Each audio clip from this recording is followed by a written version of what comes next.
محرم لغوی اعتبار سے اس مہینے کو کہتے ہیں محرم، یعنی مقدس، لائق احترام، عظمت والا مہینہ، ایسا مہینہ جس میں لڑائی اور فساد اور جنگ و جدال حرام کیا گیا، ایسا مہینہ جس میں خون ریزی ممنوع قرار دے دی گئی۔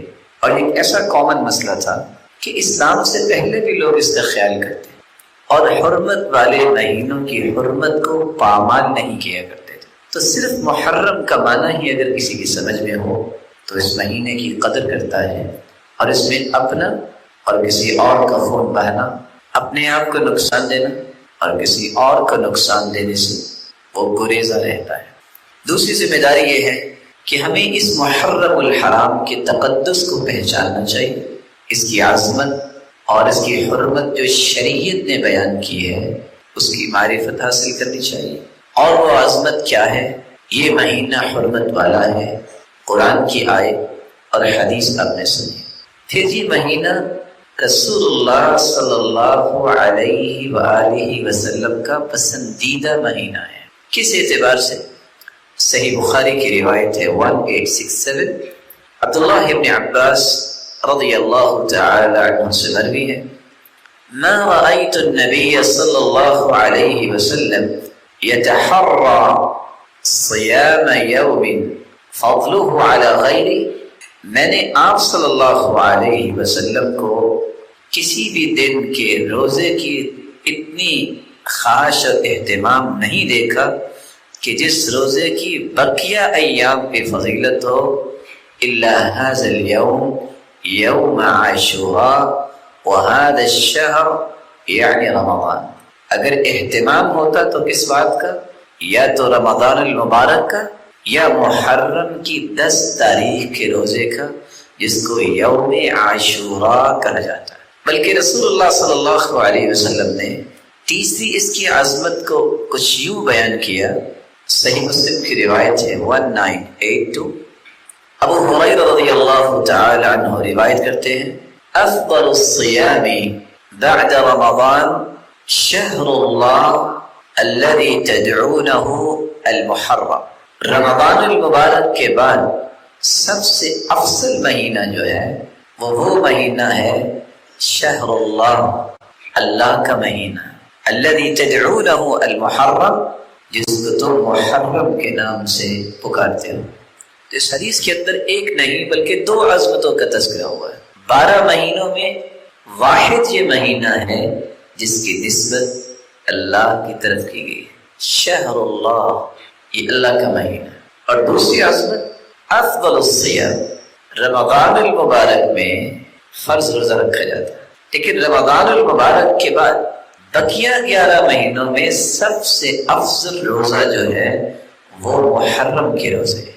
آپ صلی اللہ علیہ وآلہ وسلم نے ایک 5ویں عظمت کو بھی بیان کیا کہ اس مہینے کے اندر جو یوم عاشوراء کا روزہ رکھتا ہے، صحیح مسلم کی روایت ہے 1163، ابو قتادہ رضی اللہ تعالی عنہ روایت کرتے ہیں، وَسُئِلَ عَنْ صَوْمِ يَوْمِ عَاشُورَا، رسول اللہ صلی اللہ علیہ وسلم سے یوم عاشوراء 10 محرم کے روزے کی فضیلت کا سوال کیا گیا تو آپ نے فرمایا، یکفر السنة الماضیہ، 1 سال کے گناہوں کی بخشش کا یہ سبب بنتا ہے 1 دن کا روزہ۔ جو 10 محرم کو روزہ رکھتا ہے، اللہ عز و جلال اس کے 1 سال کے گناہوں کو معاف کر دیتے ہیں۔ آپ صلی اللہ علیہ وآلہ وسلم نے جس طرح ان عظمتوں کو بیان کیا ہے، آج امت اسلامیہ اس کو بھی سمجھ لے، بہت سارے فکری، قولی اور عملی کشیدگیوں اور وائلنس سے وہ بچ سکتے ہیں۔ یہ کیسے ہو گیا کہ سرتاج رسول نے تو اس دن 1 سال کے گناہوں کی بخشش کا ایک طریقہ بتایا ہے کہ 10 محرم کو روزہ رکھو، اور آپ نے خود رکھا، بلکہ یہ خواہش کی، ان عشت الی قابل لاصومن التاسع۔ آپ جب مدینہ میں تشریف لائے تو یہودی یہ روزہ رکھا کرتے تھے۔ آپ نے سوال کیا کہ آپ روزہ کیوں رکھتے ہیں؟ تو یہودیوں نے جواب دیا کہ 10 محرم کو موسیٰ علیہ السلام اور اس کی قوم کو اللہ نے نجات دی تھی فرعون کے ظلم سے۔ کہا اگر تم روزہ رکھتے ہو، اس لیے کہ موسیٰ علیہ السلام نے یہ رکھا تھا اللہ کا شکر ادا کرنے کے لیے، نحن احق منکم بموسیٰ، موسیٰ علیہ السلام بھی نبی تھے، میں بھی نبی ہوں، میرے بھائی تھے، ہم زیادہ حق رکھتے ہیں کہ ہم بھی اللہ تعالیٰ کا شکر ادا کریں۔ جس دن اللہ کے رسول نے روزہ رکھنے کی بات کی ہے، اس دن اپنے ہی سوچ سے کشید کی گئی باتوں کو سامنے لا کے امت کو روزے سے دور کرنے کی پلاننگ کرنا، یہ بہت بڑا جرم ہے۔ اور اس دن کو خاص کرنا کہ آج اہل و عیال پہ وسعت کریں گے تو یہ ہوگا، اور آج ایسا کریں گے تو یہ ہوگا، اور جن باتوں کا قرآن و حدیث میں کوئی ثبوت نہیں ہے۔ تو دوسری ذمہ داری ایک مسلمان کی یہ ہے کہ وہ جہاں محرم کو سمجھے وہاں اس کی عظمتوں کو بھی سمجھے، اور ان کی عظمتوں کو حاصل کرنے کے لیے اس طریقے کو اختیار کرے جو رسول اللہ صلی اللہ علیہ وسلم نے اختیار فرمایا، صحابہ کو ترغیب دی۔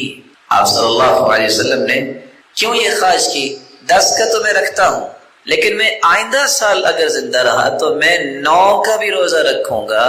میں 9 کا روزہ کیوں رکھوں گا؟ کیونکہ 10 تاریخ کو یہودی روزہ رکھتے ہیں، میں ان کی مخالفت بھی کرنا چاہتا ہوں۔ تو آپ نے اس بات کی خواہش کی، اور نتیجتاً وہ آئندہ سال اللہ کے پاس چلے گئے۔ اس لیے عبداللہ ابن عباس رضی اللہ تعالی عنہ فرماتے ہیں، صوم التاسع والعاشر، 9 کا روزہ رکھو اور 10 کا روزہ رکھو۔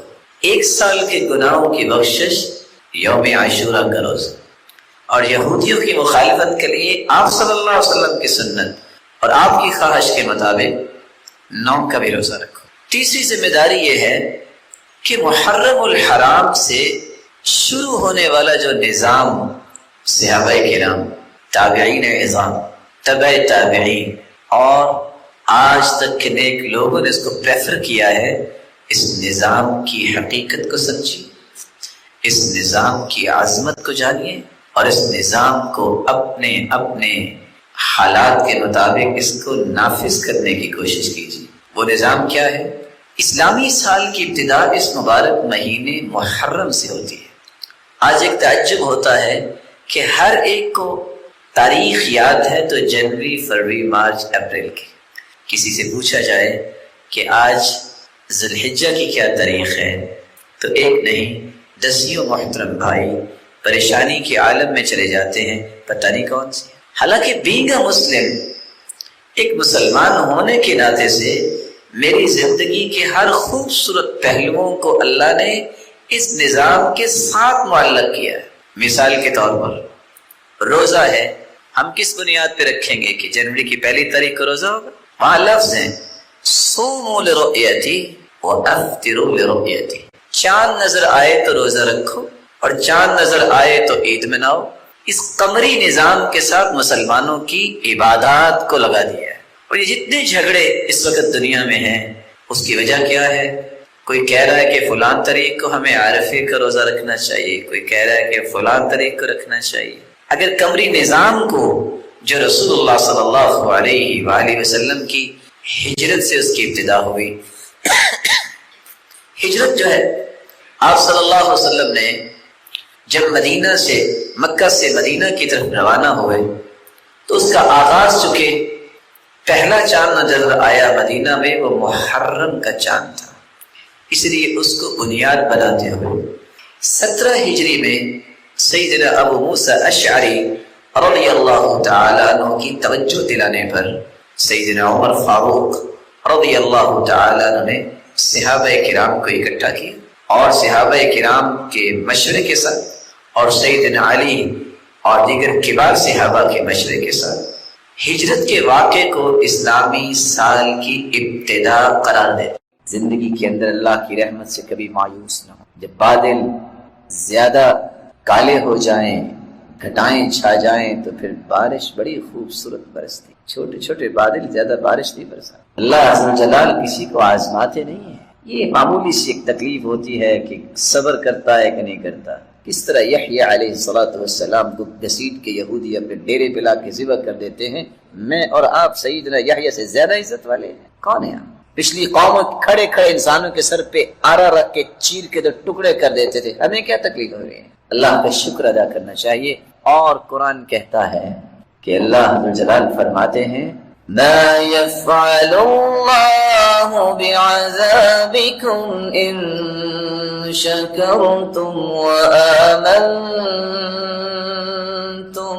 وَكَانَ اللَّهُ شَاكِرًا عَلِيمًا۔ اگر تم شکر کرو تو اللہ نے تمہیں عذاب کیوں دینا ہے؟ اس کا مطلب یہ نکلا کہ شکر سے عذاب ٹلتا ہے۔ اور میں راز ایک اور آپ کے سامنے رکھ دوں، اگر مجھے اور آپ کو یہ راز سنبھالنا آ جائے تو اللہ میرا اور آپ کا بھرم اور عزت ساری زندگی سنبھالے۔ انا عند ظن عبدی بی ان خیرا فخیر و ان شرا فشر۔ اللہ ذوالجلال فرماتے ہیں میں اپنے بندے کے گمان کے مطابق فیصلے کرتا ہوں، اگر میرے بارے میں حسن ظن ہو تو میں فیصلہ بھی اچھا ہی کرتا ہوں، اور اگر میرے بارے میں گمان برا ہو تو میں اس کے گمان کا بدلہ اسے دیتا ہوں۔ انا مع عبدی اذا ذکرنی وتحرکت بی شفتاہ، میں تو اپنے بندے کے ساتھ ہوتا ہوں علم و قدرت کے ساتھ۔ میرے بندے کے ہونٹ جب حرکت کرتے ہیں، حرکت بعد میں ہوتی ہے، میری رحمت کا نزول پہلے ہو چکا ہوتا ہے۔ اس لیے آپ اپنے دلوں سے پوچھیے آپ کا رب کے بارے میں ذہن کیا ہے، گمان کیا ہے؟ آج ذہن کیا بنا ہوا ہے؟ بس اگلے 6 مہینے ہم ہیں، پھر کیا ہے؟ پوری زندگی ہم نے تو آنا ہی نہیں۔ اور کوئی بادشاہ ایسے بھی ہیں کہ بادشاہ تو بادشاہ ہوتا ہے نا، وہ کہہ بھی دیتے ہیں بس جی اب یہاں کس نے رہنا ہے، سارے گئے، مر جائیں گے، اگر رہیں گے کوئی نہیں مرے گا۔ اللہ عز و جلال چاہتے ہیں تم نے بیویوں کی بہت خدمت کر لی، بچوں کی، اب والدین سے بھی مل لو، کچھ ان کی خدمت کر کے بھی نیکیاں کما لو۔ اکیلے رہ کے عیاشی تو کر لی ہے اور عبادتیں بھی کی ہیں، ایک عیاشی، اس کو عیاشی میں عربی کا لفظ بول رہا ہوں، اردو پنجابی کا نہیں، ایک تعایش اور عیاشی وہ بھی ہے کہ آپ رشتہ داروں سے مل کے زندگی گزاریں، یہ اصل زندگی ہے۔ المؤمن الذي يخالط الناس ويصبر على اذاهم خير من المؤمن الذي لا يخالط الناس ولا يصبر على اذاهم۔ وہ مومن اچھا ہوتا ہے جو رشتہ داروں سے مل جل کے رہتا ہے، ان کی تکلیفیں بھی برداشت کرتا ہے۔ اس مومن سے جو اکیلا رہتا ہے، اس کو کوئی تکلیف نہیں آتی، اس مومن سے بہتر نہیں ہو سکتا۔ رحمت کا جب میں مطالبہ کرتا ہوں اللہ تعالیٰ سے، آئیے اپنی بات کی طرف، تو میں اسلام اور ایمان کے ساتھ ساتھ میں اللہ ذوالجلال سے رزق بھی مانگتا ہوں۔ قُلْ لَوْ أَنْتُمْ تَمْلِكُونَ خَزَائِنَ رَحْمَةِ رَبِّي إِذًا لَأَمْسَكْتُمْ خَشْيَةَ الْإِنفَاقِ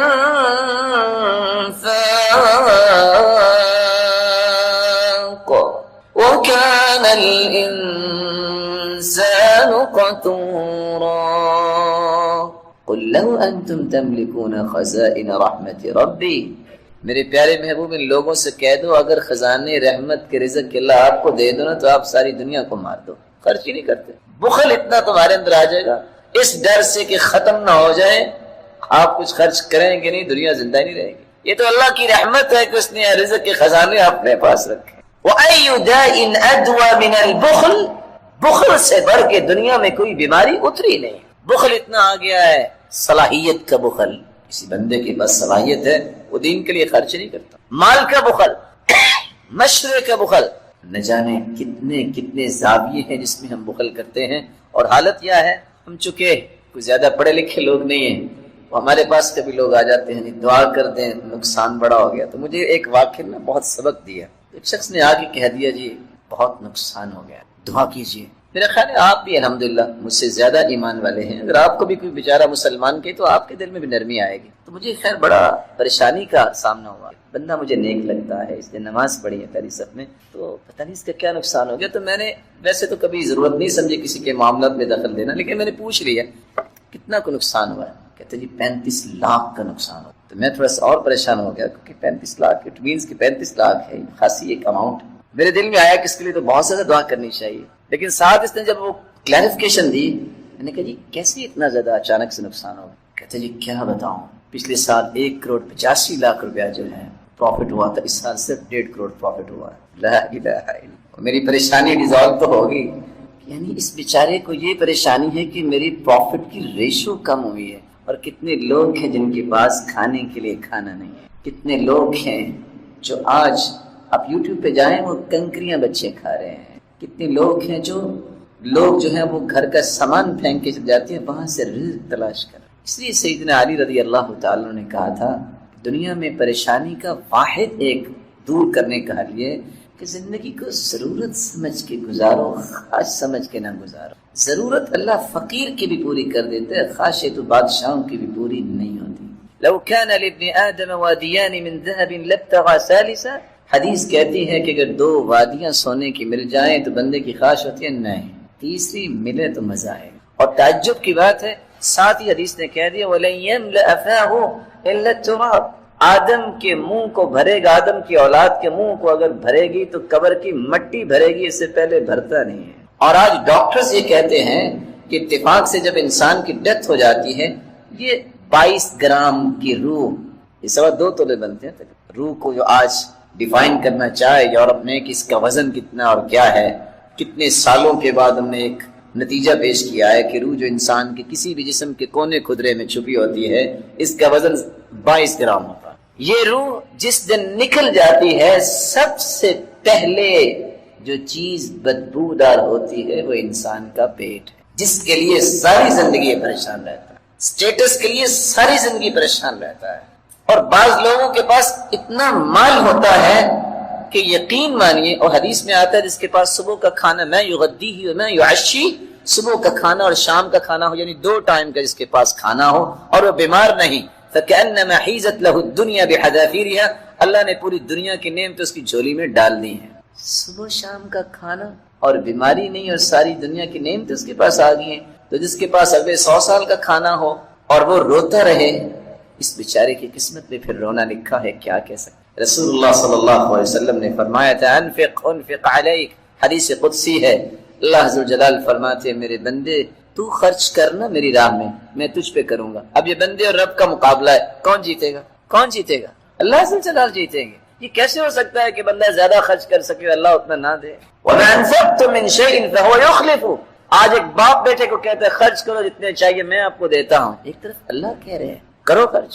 اس لیے بلال سے کہتا ہے انفق وَلَا تَخْشَ مِن ذِي الْعَرْشِ إِقْلَالًا، بلال خرچ کرو، اللہ کے خزانوں کے ختم ہونے کا خوف تجھے نہیں ہونا چاہیے. اور سیدہ ام سلمہ سے کہا تھا لا توعی فیوعی اللہ علیک، گن کے نہ دیا کرو اللہ بھی گن کے دیں گے. یہ حدیث سے پتہ نہیں کیوں میں اور آپ اور امام زہری کی بات سن کے اور پڑھ کے پریشانی ہو جاتی ہے. وہ کہا کرتے تھے الدینار عندی کبعرہ، درم و دینار میرے نزدیک صرف اتنے ہیں جتنا فضلہ ہوتا ہے جانور کا، اس سے زیادہ میرے سامنے اس کی قیمت ہی نہیں. لیکن آج مال تو بنا تھا انسان کی خدمت کے لیے، لیکن بیچارہ انسان اس کا خادم بن گیا. خدمتیں بدلہ نہیں کرتے، ہمیشہ بیویاں ہی خدمت کرتی ہیں خامدوں کی. جو خامد تعاون کرے وہ تو سنت ہے، لیکن وہ تعاون سے بڑھ کے خدمت تک پہنچ جائے اور وہ کام جو عورت نے کرنے ہیں اس کے لیے ایک بڑا سا پولائٹ لفظ بولتے ہیں لوگ، کیا کہتے ہیں اس کو؟ انڈرسٹینڈنگ، رن مرید نہیں. ماشاءاللہ تعاون میں حرج کوئی نہیں ہے، لیکن ہر ایک کی ایک ذمہ داری ہے اس کو پوری کرنی چاہیے. رسول اللہ صلی اللہ علیہ وآلہ وسلم نے اس لیے صحابہ کرام کو اللہ عز و جلال پہ توکل سکھایا. پتہ نہیں یہ قصہ مجھے کتنا پیارا لگتا ہے اور میں بار بار ہی شیئر کرتا ہوں کہ قرآن نے صرف ایک لفظ بول دیا وَكَانَ أَبُوهُمَا صَالِحًا.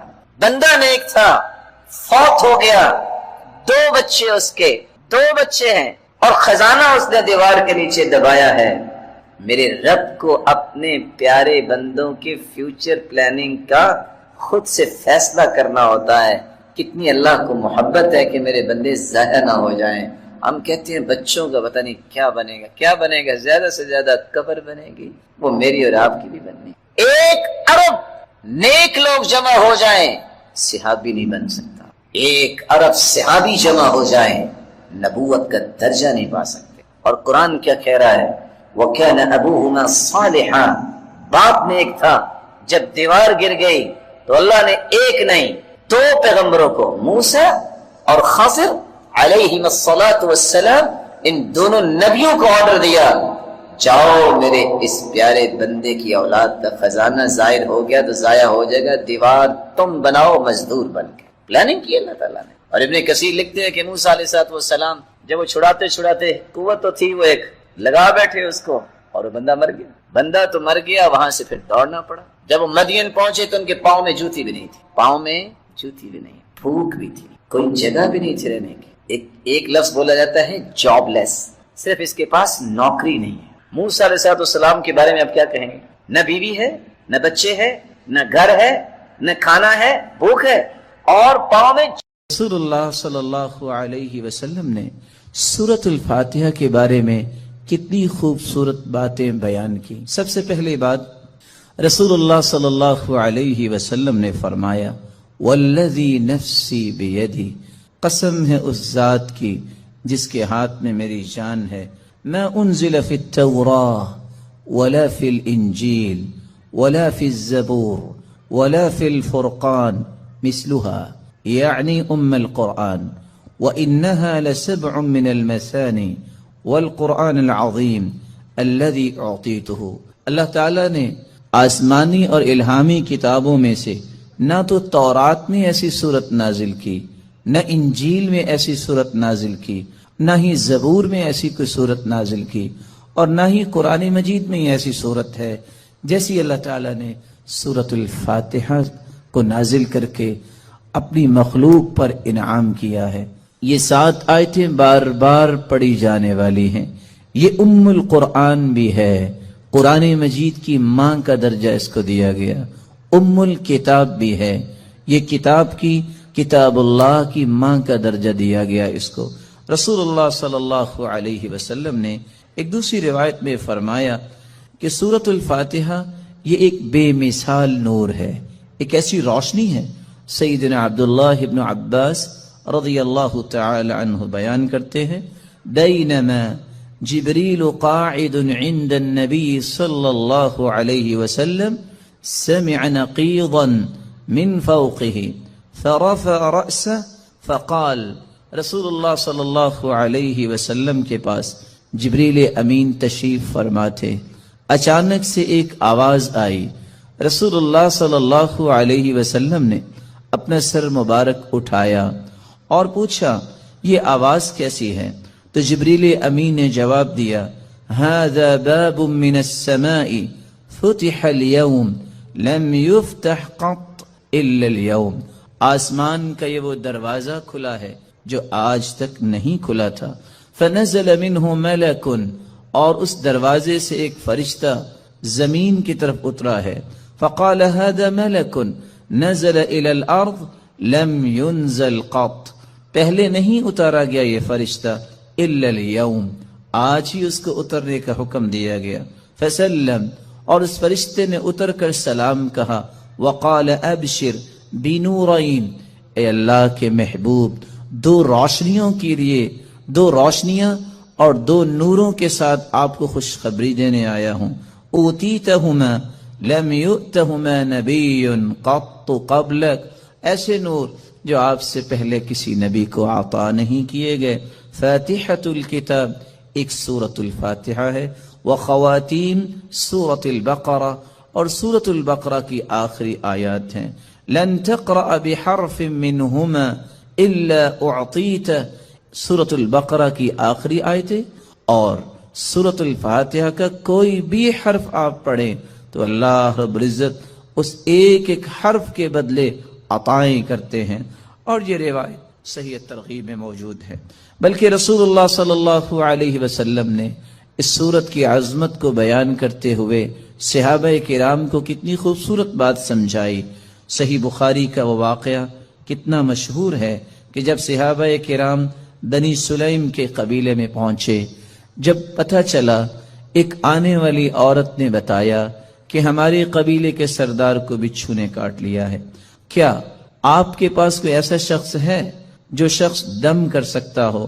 تو رسول اللہ صلی اللہ علیہ وسلم کے ایک صحابی جنہوں نے صرف سورۃ الفاتحہ تلاوت کی اور اس کو دم کر دیا، رسول اللہ صلی اللہ علیہ وسلم کے اس صحابی نے اس سورۃ الفاتحہ کو پڑھنے کے بعد جب دم کیا تو وہ شخص ایسی شفا کی طرف چلا گیا، وَكَأَنَّمَا نُشِطَ مِنْ عِقَالٍ، جیسے کوئی گرہ باندھی ہو کھول دی جائے۔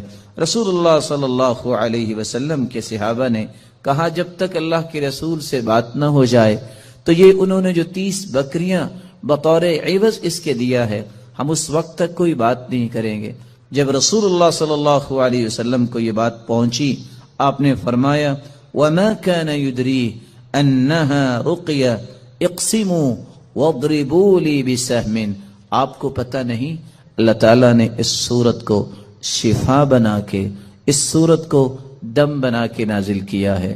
اور یہی بات ابن القیم رحمۃ اللہ علیہ نقل کرتے ہیں کہ میں نے کتنے سفر کیے اور جب بھی میں بیمار ہوا تو میں نے اللہ کے پیارے پیغمبر کی اس بات پہ یقین کر کے دوائی نہیں لی، بلکہ سورۃ الفاتحہ پڑھتا اور میں دم کر لیتا اپنے آپ کو، اللہ رب العزت مجھے شفا یاب کر دیتے۔ سورۃ الفاتحہ یہ عظیم ترین سورت ہے۔ رسول اللہ صلی اللہ علیہ وسلم کے صحابی سیدنا ابو سعید بن معلی بیان کرتے ہیں، مر بی النبی صلی اللہ علیہ وسلم وانا اصلی، اللہ کے رسول صلی اللہ علیہ وسلم میرے پاس سے گزرے، میں نماز پڑھ رہا تھا، مجھے انہوں نے آواز دی، میں نے سلام پھیرا اور سلام پھیرنے کے بعد اللہ کے رسول صلی اللہ علیہ وسلم کی خدمت اقدس میں حاضر ہوا۔ آپ نے فرمایا میں نے آپ کو آواز دی، الم یقل اللہ یا ایھا الذین آمنوا استجیبوا للہ وللرسول، آپ نے اللہ کا یہ کلام نہیں سنا کہ جب اللہ اور اس کے رسول کی بات ہو تو اس بات کو فوراً مانو، لبیک کہو۔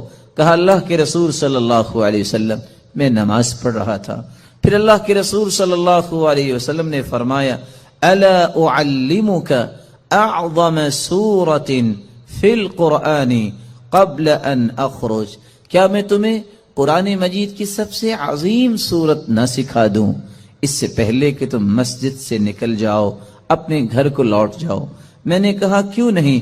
تو رسول اللہ صلی اللہ علیہ وسلم نے جو سورت سکھائی، جو قرآن مجید کی عظیم ترین سورت ہے، وہ سورۃ الفاتحہ کی تعلیم دی۔ یہی وجہ ہے رسول اللہ صلی اللہ علیہ وسلم نے یہ فیصلہ سنا دیا، کاش اس فیصلے کو بھی امت مان لے، لا صلاۃ لمن لم یقرأ بفاتحۃ الکتاب، جو شخص نماز کے اندر سورۃ الفاتحہ نہیں پڑھتا اس کی نماز نہیں ہوتی، جیسا کہ صحیح بخاری کی روایت ہے۔ اور صحابی تو بیان کرتے ہیں، عبادہ بن صامت رضی اللہ تعالی عنہ کہ فجر کی نماز ہم نے پڑھی اللہ کے رسول صلی اللہ علیہ وسلم کے پیچھے، جب رسول اللہ صلی اللہ علیہ وسلم قرآن کی تلاوت کر رہے تھے، فثقلت علیہ القراءۃ، قرات آپ پہ بوجھل ہوئی، رسول اللہ صلی اللہ علیہ وسلم نے سلام پھیرا اور سوال کیا لعلکم تقرؤون خلف امامکم، کیا تم امام کے پیچھے بھی پڑھتے ہو؟ تو صحابہ کرام نے کہا جی ہاں۔ تو رسول اللہ صلی اللہ علیہ وسلم نے فرمایا لا تقرؤوا لا تفعلوا كما في روایت اخرى، دوسری روایت کے الفاظ ہیں لا تفعلوا الا بفاتحة الكتاب، امام کے پیچھے کھڑے ہو کر تم صرف سورۃ الفاتحہ پڑھا کرو، فإنه لا صلاة لمن لم يقرأ بها، کیونکہ سورۃ الفاتحہ پڑھنے کے بغیر نماز نہیں ہوتی۔ یہ ایسی خوبصورت اور ایسی مبارک صورت ہے جو اللہ اور اس کی مخلوق کے درمیان مکالمے کا ایک خوبصورت جوہر ہے، ایسا گوہر ہے، انسان الحمدللہ رب العالمین کہتا ہے تو اللہ رب العزت فرماتے ہیں حمیدنی عبدی، میرے بندے نے میری حمد و توصیف بیان کی۔ جب بندہ مومن الرحمن الرحیم کہتا ہے تو اللہ رب العزت فرماتے ہیں اثنى علی عبدی، میرے بندے نے میری تعریف کی ہے۔ جب بندہ مومن یہ کہتا ہے مالک یوم الدین تو اللہ رب العزت فرماتے ہیں مجدنی عبدی، میرے بندے نے میری بزرگی بیان کی ہے۔ جب انسان بندہ مومن یہ کہتا ہے ایاک نعبد و ایاک نستعین تو اللہ رب العزت فرماتے ہیں ھذا بینی و بین عبدی ولعبدی ما سأل، یہ میرے اور میرے بندے کے درمیان ہے، جو کچھ بھی میرا بندہ مانگے گا میں اسے عطا کروں گا۔ تو اللہ رب العزت کے ساتھ ہم کلام ہونے کا یہ خوبصورت ذریعہ ہے۔ تو آئیے اس صورت کی طرف چلتے ہیں اور اس کے معانی کو سمجھنے کی کوشش کرتے ہیں۔ بسم اللہ الرحمن الرحیم، الحمدللہ رب العالمین، الحمد تمام تعریفیں، للہ اللہ کے لیے ہیں، رب العالمین جو تمام جہانوں کا رب ہے، الرحمن الرحیم جو بہت مہربان ہے، الرحیم نہایت رحم کرنے والا ہے، مالک یوم الدین مالک ہے یوم الدین بدلے کے دن کا، جزا کے دن کا، ایاک نعبد و ایاک نستعین، ایاک نعبد ہم عبادت کرتے ہیں صرف تیری ہی، و ایاک نستعین اور ہم مدد چاہتے ہیں صرف تیری ہی اے اللہ، اہدنا الصراط المستقیم ہدایت دے ہمیں، الصراط المستقیم سیدھے راستے کی، صراط الذین انعمت علیہم راستہ ان کا جن پر تو نے انعام کیا، غیر المغضوب علیہم نہ کہ ان کا راستہ جن پر غضب کیا گیا، ولا الضالین اور نہ ان کا راستہ جو گمراہ ہوئے۔